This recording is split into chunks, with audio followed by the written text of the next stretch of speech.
ನಗರದ 3 ವಿಧಾನಸಭಾ ಕ್ಷೇತ್ರದ ವ್ಯಾಪ್ತಿಯ ಇವತ್ತಿನ ಜನರೊಂದಿಗೆ ಜನತಾದಳ ಕಾರ್ಯಕ್ರಮ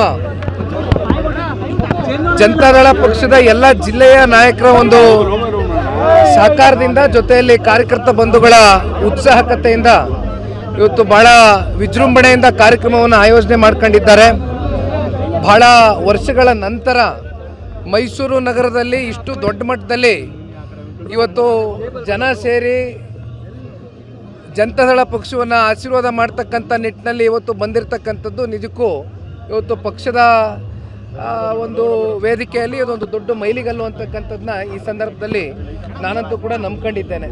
ಆ ನಿಟ್ಟಿನಲ್ಲಿ ಇವತ್ತು ಬಂದಿದ್ದೇನೆ. ಡಿಜಿಟಲ್ ಮೆಂಬರ್ಶಿಪ್ ಕ್ಯಾಂಪೇನ್ ಈಗಾಗಲೇ ರಾಜ್ಯಾದ್ಯಂತ ಎಲ್ಲ ಕಡೆ ಭಾಳ ಬಿರುಸಿಂದ ನಡೀತಾ ಇದೆ. ಮೈಸೂರು ನಗರದಲ್ಲೂ ಕೂಡ ಇವತ್ತು ಕಾರ್ಯಕ್ರಮಕ್ಕೆ ಚಾಲನೆ ಕೊಟ್ಟು ಇಲ್ಲಿಂದ 3 ವಿಧಾನಸಭಾ ಕ್ಷೇತ್ರಗಳಲ್ಲೂ ಕೂಡ ಡಿಜಿಟಲ್ ಮೆಂಬರ್ಶಿಪ್ ಕ್ಯಾಂಪೇನ್ ಮಾಡ್ತಕ್ಕಂಥದ್ದಕ್ಕೆ ಇವತ್ತು ವೇದಿಕೆ ಮೂಲಕ ಸಂದೇಶವನ್ನು ಕೊಡ್ತೇವೆ.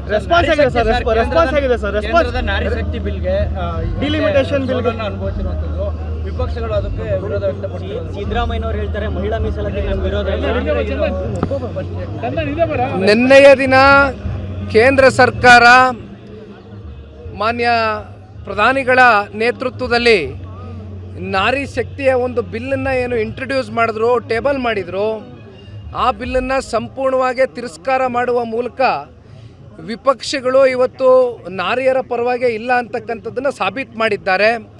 ಅದರಲ್ಲೂ ಒಂದು ಹೆಜ್ಜೆ ಮುಂದೋಗಿ ಕಾಂಗ್ರೆಸ್ನ ಪಕ್ಷದ 99 ಜನ ಇವತ್ತು ಸಂಸದರು ಕಾಂಗ್ರೆಸ್ನಿಂದ ಇಡೀ ಭಾರತ ದೇಶದಲ್ಲಿ ಏನು ಆಯ್ಕೆ ಆಗಿದ್ದಾರೆ, ಸಂಪೂರ್ಣವಾಗಿ ಇವತ್ತು ಈ ಬಿಲ್ಲನ್ನು ತಿರಸ್ಕಾರ ಮಾಡಿರ್ತಕ್ಕಂಥದ್ದು ನೋಡಿದ್ರೆ ನಿಜವಾದ ಮಹಿಳೆಯರ ಒಂದು ಸಬಲೀಕರಣಕ್ಕೆ ಇವತ್ತು ಕಾಂಗ್ರೆಸ್ನವರ ಒಂದು ಮನಸ್ಥಿತಿ ಇಲ್ಲ ಅಂತಕ್ಕಂಥದ್ದು ಅದರ ಪರವಾಗಿ ಭಾಳ ಸ್ಪಷ್ಟವಾಗಿ ಈ ಒಂದು ವಿಚಾರದಲ್ಲಿ ಸಾಬೀತಾಗ್ತಾ ಇದೆ.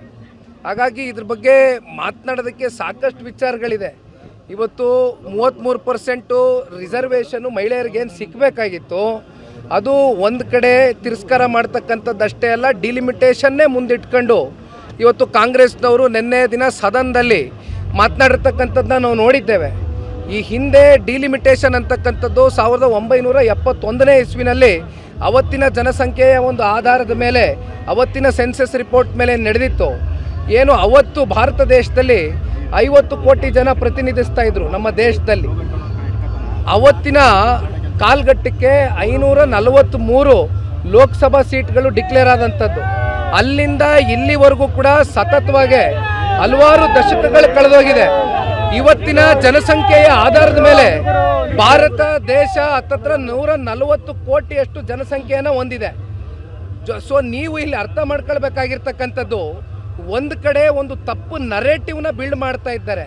ಉತ್ತರದಲ್ಲಿ ಜಾಸ್ತಿ ಸೀಟನ್ನು ಕೊಡ್ತಾರೆ, ದಕ್ಷಿಣಕ್ಕೆ ಅನ್ಯಾಯ ಮಾಡ್ತಾರೆ, ಇನ್ನು ಬೇರೆ ಬೇರೆ ಈಸ್ಟ್ ಇರ್ಬೋದು, ವೆಸ್ಟ್ ಇರ್ಬೋದು, ಈ ಭಾಗಕ್ಕೆಲ್ಲ ಅನ್ಯಾಯ ಮಾಡ್ತಾರೆ. ಈ ರಾಜ್ಯದ ಹಲವಾರು ಕಡೆ ಜನಕ್ಕೆ ಅನ್ಯಾಯ ಆಗುತ್ತೆ ಅಂತಕ್ಕಂಥದ್ದನ್ನ ಕಾಂಗ್ರೆಸ್ನವರು ಅಪಪ್ರಚಾರವನ್ನು ಏನು ಮಾಡ್ತಾರೆ. ಇವತ್ತು ಒಂದು ಈ ಸಂದರ್ಭದಲ್ಲಿ ನಾವು ನೀವೆಲ್ಲ ಅರ್ಥ ಮಾಡ್ಕೊಳ್ಬೇಕಾಗಿರ್ತಕ್ಕಂಥ ವಿಚಾರ, ಇದು ಒಂದು ತಪ್ಪು ನರೇಟಿವನ್ನು ಸೆಟ್ ಮಾಡ್ತಾ ಇರ್ತಕ್ಕಂಥದ್ದು. ಒಂದು ರೀತಿ ಈ ಬ್ರಿಟಿಷರು ನಮ್ಮ ದೇಶದಲ್ಲಿ ಬಂದು ಒಂದು ರೀತಿ ಹೊಡೆದು ಆಳ್ವಿಕೆ ಮಾಡ್ತಕ್ಕಂಥ ಒಂದು ಮನಸ್ಥಿತಿಯನ್ನು ಇಟ್ಟಿದ್ರು. ಆ ಮನಸ್ಥಿತಿಯನ್ನು ಇವತ್ತು ಕಾಂಗ್ರೆಸ್ನವರು ಮುಂದುವರಿಸಿದ್ದಾರೆ.